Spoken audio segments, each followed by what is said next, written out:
Sometime during the 1900s, Mr. Claude Debussy said, "Music is the space between the notes. If that is so, then is solitude the space between you and me?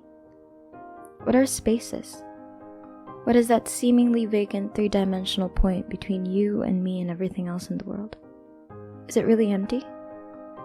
Spaces.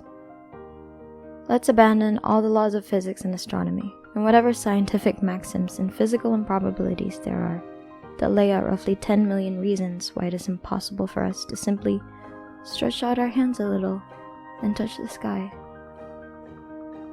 Now imagine you woke up one day and found the stars and the planets and the cosmos dangling and dancing 3 feet away from your head. So close that when you breathe, stardust tickles your nose. How marvelous would it be to find the seemingly unconquerable expanse finally conquerable, if only it were truly that marvelous. Spaces.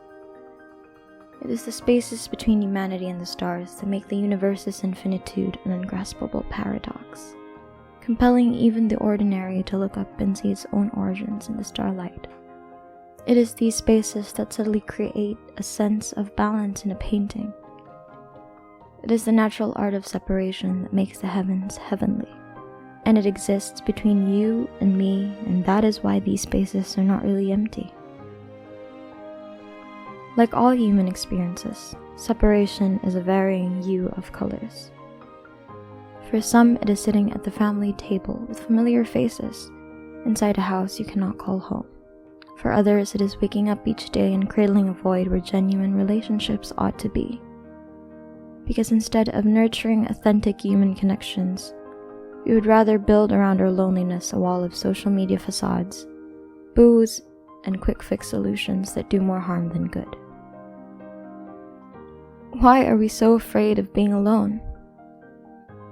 What if we didn't view separation as isolation, and alone as being lonely, but rather a time to know ourselves, to grow, to bask in the few moments of a long, beautiful life that you can call yours and no one else's? How different, how meaningful would we see our time on earth to be?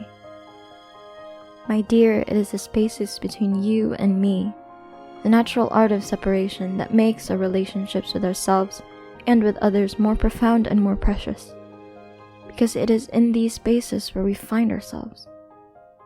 And that is why these spaces are not really empty.